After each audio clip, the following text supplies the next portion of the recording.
লাশের ঘরের মতো ভেঙে পড়ছে আমেরিকার দুর্ভেদ্য দুর্গ। রক্ত নিয়ে আমেরিকার খেলা শেষ হচ্ছে ইরানের হাতেই। বিশ্বাসঘাতকদের ডেরায় আবারও দফায় দফায় আঘাত হানছে ইরানি সেনারা। তাদের প্রতিশোধের আগুনে ছারখার মার্কিন মিত্র কুয়েত। দেশটির আবদালি সীমান্ত থেকে শুরু করে মার্কিন আলী আল সালেম বিমান ঘাঁটি, চারিদিকে শুধুই বিস্ফোরণের ক্ষতচিহ্ন। ইরানের Islamic revolutionary guards core IRGC বলছে তাদের লক্ষ্য একটাই, যে কোনো মূল্যে কুয়েতে থাকা মার্কিন সামরিক ঘাঁটির অস্তিত্ব মুছে ফেলা। গভীর রাতের নীরবতা ভেঙে একের পর এক বিস্ফোরণে আবারও কেঁপে উঠল উপসাগরীয় দেশ কুয়েতের আকাশ। জোরালো সাইরেনের শব্দ জানান দিল ইরানের অত্যাধুনিক মিসাইল আর ড্রোনের নিশানায় পরিণত হয়েছে কুয়েত। IRGCর অভিযোগ, দেশটিতে থাকা মার্কিন সামরিক ঘাঁটি আলী আল সালেম থেকে হামলা চালিয়েছে পেন্টাগন, আর এ কারণেই পাল্টা জবাব দিচ্ছে ইরান। IRGCর বার্তা স্পষ্ট, যেখান থেকে হামলা সেখানেই নেওয়া হবে প্রতিশোধ। গেল বৃহস্পতিবার প্রথমে কুয়েত ইরাক সীমান্তে আবদালি ক্রসিং এ ড্রোন হামলা চালায় ইরান।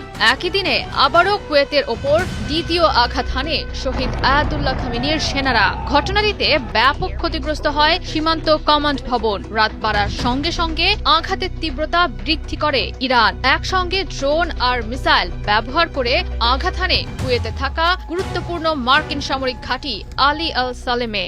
হামলাটির পরই কুয়েত জুড়ে সক্রিয় হয়ে ওঠে মার্কিন আকাশ প্রতিরক্ষা ব্যবস্থা প্যাট্রিয়ট। এরপরও ইরানের হামলা থেকে বাঁচতে পারেনি কুয়েত। দাবি করা হয় প্রথম দফার হামলার পর একটি প্যাট্রিয়ট আকাশ প্রতিরক্ষা ব্যবস্থা ধ্বংস করতে সক্ষম হয়েছে তারা। পাশাপাশি ধ্বংস করেছে মার্কিন গর্ব MQ-9 রিপার ড্রোন হ্যাঙ্গার। ব্যাপক ক্ষতির মুখে পড়েছে আমেরিকার হিমরাস রকেট ব্যবস্থা।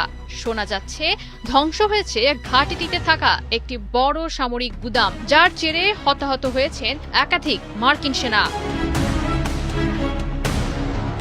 এদিকে ইরানের হামলায় ধ্বংস হয়ে গেছে কুয়েতের পশ্চিমে অবস্থিত ক্যাম্প দোহায় থাকা একটি মার্কিন গোলাবারুদ রাখার স্থান। শোনা যাচ্ছে ক্যাম্প বুহরিং এ সেনা মোতায়েনের স্থান, দুটি হেলিকপ্টার হ্যাঙ্গার সহ যোগাযোগ অবকাঠামোতেও হামলা চালিয়েছে ইরান। বিভিন্ন গণমাধ্যমের দাবি অনুসারে কুয়েতের একটি বিদ্যুৎ কেন্দ্রেও আঘাত হেনেছে ইরান, যদিও দাবিটিকে ফলস ফ্ল্যাগ বা বিভ্রান্তিমূলক প্রচারণা বলছে IRGC।